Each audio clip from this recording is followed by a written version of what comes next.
ஹல்லேலூயா. கர்த்தருடைய பரிசுத்த நாமத்திற்கு மகிமை உண்டாவதாக. இன்றைக்கு மேசப்பா நமக்கு கொடுக்கிற வார்த்தை ஏசாயா தீர்க்கதரிசன புஸ்தகம் 55வது அதிகாரம் 8வது வசனம். என் நினைவுகள் உங்கள் நினைவுகள் அல்ல, உங்கள் வழிகள் என் வழிகளும் அல்லவென்று கர்த்தர் சொல்கிறார். ஆமேன். நம்மை குறித்துதான கர்த்தருடைய நினைவுகள் நாம நினைக்கிற மாதிரி ஏசப்பா நம்மை குறித்து நினைக்கிறது இல்ல. நாம ஒரு திட்டத்தை வைத்து நாம ஓடிட்டு இருக்கோம், ஆனா கர்த்தருடைய திட்டம் நம்மை குறித்து வேறு. அதே போல உங்களுக்கான வழிகள் என்னுடைய வழிகளும் அல்லவென்று கர்த்தர் சொல்கிறார். ஆமேன். ஒரு முறை ஒரு நபர் கப்பல் யாத்திரை பண்ணி கொண்டிருந்தாராம். அப்போ கப்பலில் அவர் போயிட்டு இருக்கும்போது அந்த கடல் சீற்றத்தினால் கப்பல் என்ன செய்தது, கவிழ்ந்துட்டது. அப்போ அந்த கப்பல்ல போன எல்லாருமே உயிருக்கு போராடி தண்ணியில தத்தளிச்சாங்க. ஒரு நபர், அந்த நபர் மட்டும் எப்படியோ கஷ்டப்பட்டு நீந்தி கரை வந்து சேர்ந்தார். கண் விழிச்சு பார்க்கும் போதுதான் அது யாருமே இல்லாத ஒரு தீவு என்பதை அவர் அறிந்தார். அப்போ இந்த தீவுல மனுஷர்களே இல்லையே, நான் என்ன செய்வேன் அப்படின்னு சொல்லி தன் நிலைமை குறித்து ரொம்ப வருத்தப்பட்டு இருந்தார். அப்ப பசிக்கு அந்த தீவுல இருந்த பழங்கள், தேங்காய் இதெல்லாம் பறிச்சு சாப்பிட்டுட்டு இருந்தார். அப்போ கொஞ்ச நேரம் ஆக ஆக இருட்டிடுச்சு. இருட்ட அவருக்கு இங்க எப்படி நம்ம தனியா தங்க போறோம், அப்போ நம்ம என்ன செய்வோம், இங்க நமக்கு ஒரு கூடாரத்தை கட்டுவோம் என்று சொல்லி தன்னை ஒரு ஆசுவாசப்படுத்தி கொண்டு ஒரு கூடாரத்தை கட்டுவதற்காக இலை, தலை, குலைகள் எல்லாம் போட்டு கஷ்டப்பட்டு ஒரு கூடாரத்தையும் கட்டிட்டார். கூடாரத்தை கட்டிட்டு நெருப்பு மூட்டிட்டு, சரி நம்ம சாப்பிடுறதுக்கு ஒரு நெருப்பு மூட்டி பக்கத்துல வச்சிருக்கிறாரு. வச்சுட்டு குளிர் காய்வதற்காக நம்ம சாப்பிடுறதுக்கு ஏதாவது கிடைக்குமான்னு சொல்லி போய் பார்க்கலான்னு சொல்லி அந்த தீவுக்குள்ள போறாரு. தீவுக்குள்ள போயிட்டு அவர் திரும்பி வரும்போது பார்த்தா அவருடைய கூடாரம் தீ பற்றி எரிகிறது. தீ பற்றி ரொம்ப தீ எரிஞ்சிட்டு இருக்கும் புகை. இவர் பார்த்துட்டு, ஐயோ நான் எவ்வளோ கஷ்டப்பட்டு நான் இந்த கூடாரத்தை போட்டேன், இந்த கூடாரமும் தீப்பிட்டு எரிஞ்சிட்டேன். கடவுளே, எனக்கு ஏன் இவ்வளோ சோதனை? நான் எப்படியோ கஷ்டப்பட்டு கப்பல்ல தண்ணில தத்தளிச்சு உயிருக்கு போராடி கரை வந்து சேர்ந்தேன். கரை வந்ததுக்கு அப்புறமும் எனக்குன்னு ஒரு கூடாரத்தை போட்டேன், அந்த கூடாரமும் தீப்பிட்டு எரிஞ்சிட்டேன்னு சொல்லி ஓன்னு அழுதுட்டு அப்படியே சோர்ந்து போய் தூங்கிட்டார். தூங்கிட்டு பார்த்தா காலையில ஒரு சத்தம், தடால்னு ஒரு சத்தத்தோட எழும்புறாரு. பார்த்தா கண்ணு கட்டின தூரத்துல ஒரு கப்பல் வந்து நிக்குது. வந்து நின்றுட்டு போட் அனுப்பி நீங்க வாங்க வாங்க அப்படின்னு சொல்லி இவரை ஏத்திக்கிறாங்க. அப்போ இவருக்கு ஆச்சரியம். அப்போ கப்பல்ல ஏறினோடனே அந்த கேப்டன்ட்ட கேட்கிறாரு, நான் இங்க இருக்கிற செய்தி உங்களுக்கு எப்படி தெரியும் அப்படின்னு சொன்ன உடனே அந்த கப்பலோடைய கேப்டன் சொல்றாரு, நீங்க ஃபயர் சிக்னல் அனுப்புனீங்கல்ல, அந்த சிக்னலை பார்த்துதான் நான் உங்களை, நீங்க யாரோ ஒரு நபர் ஆபத்துல இருக்காங்கிறத நான் அறிந்து கொண்டேன்னு சொன்னேன். நான் அப்படி ஒரு சிக்னல் எதுவுமே நான் அனுப்பலையே அப்படின்னு.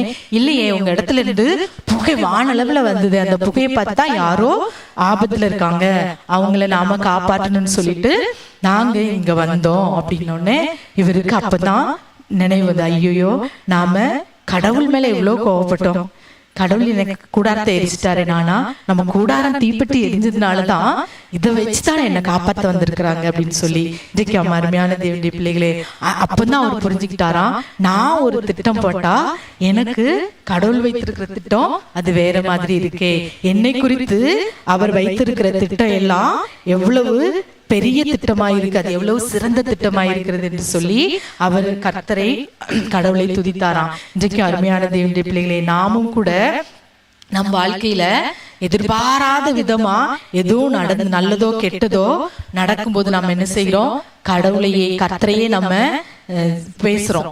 கர்த்தருக்கு கண்ணிலியா, நான் இவ்வளவு கஷ்டப்பட்டு வந்தேன் ஆனாலும் இப்படி போயிட்டேன் அப்படின்னு சொல்லி. ஆனா அது எதிர்பாராம நடக்கிறது, நல்லதோ கெட்டதோ எல்லாமே ஒரு காரணத்தோட தான் நடக்கும். நம்ம கர்த்தர் நமக்கு முன்பாக நமக்குள்ள இருக்கிற அந்த சிறந்த தன்மையை, தனித்தன்மையை, நமக்குள்ள இருக்கிற அந்த தனி மனிதனை வெளியே கொண்டு வருவதற்கு தான் அவர் இந்த ஒட்டுமொத்த பிரபஞ்சத்தையே என்ன செய்கிறாரு, செயல்படுத்துறார். நமக்காக, நாம வெற்றியோடு வாழ்வதற்காக நமக்கு சுற்றி இருக்கிற காரியத்தை எல்லாம் அவர் என்ன செய்யறார், மாற்றிக்கொண்டு இருக்கிறார்.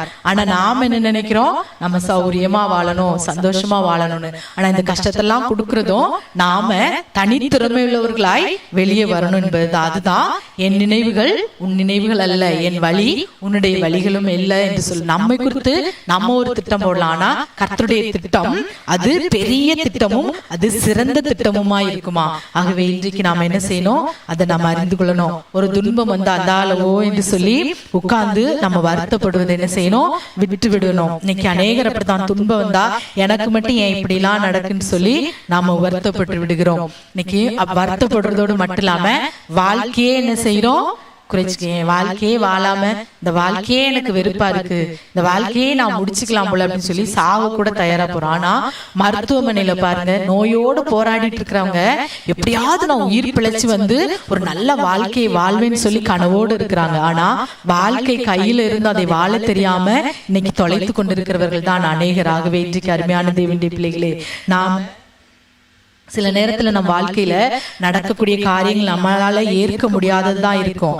ஆனாலும் அது கால ஓட்டம் வரும்போது எல்லாம் ஒரு நாள் நன்மைக்காகவே நிச்சயமாக மாறும். அதை நாம காலங்கள் மாறும்போது என்ன செய்வோம், நாம் உணர்ந்து கொள்ளுமாகவே நம்முடைய திட்டத்தை விட கர்த்தர் நமக்காக ஒரு மிகப்பெரிய சிறந்த திட்டத்தை வைத்திருக்கிறார். அதை அடையதான், அதை நம்ம அடையதுங்கிறதுக்கு இப்படிப்பட்ட கஷ்டங்கள் சோதனைகளை எல்லாம் கர்த்தர் கொடுக்கிறார். அப்படி நாம அடைவதற்கு தடையாய் இருக்கக்கூடிய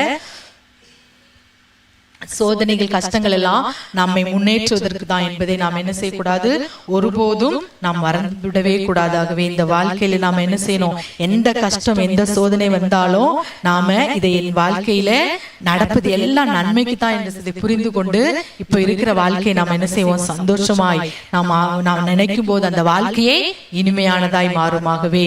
எல்லா நேரத்திலும் எது நடந்தாலும் அது நன்மைக்கு தான். கர்த்தரிடத்தில் அன்பு கூறுகிறவர்களுக்கு சகலமும் நன்மைக்கு எதுவாக நடக்கிறதா, அவருடைய தீர்மானத்தின்படி அழைக்கப்பட்டவர்களாய் அவரிடத்தில் அன்புகிறவர்களுக்கு எல்லாம் நன்மைக்காக தான் நடக்கும். ஆகவே உங்களை கர்த்தர் அறிந்திருக்கிறார், உங்களை படைத்திருக்கிறார். உங்களுக்காகவே அவர் இந்த உலகத்திலே வந்து எல்லா பாடுகளையும் ஏற்றுக்கொண்டு சிலுவை மரத்தில் தொங்கி உயிரோடு எழுந்து உயிருள்ள தேவனாய் உங்கள் மத்தியில் அசைவாடும் ஆவியானவராய் இருக்கிறார். அவர் பரிசுத்த ஆவியானவராய் உங்களுக்குள்ளே இருக்கிறார். அவர் உங்களுக்காக வைத்திருக்கிற திட்டங்கள் மகா பெரியது.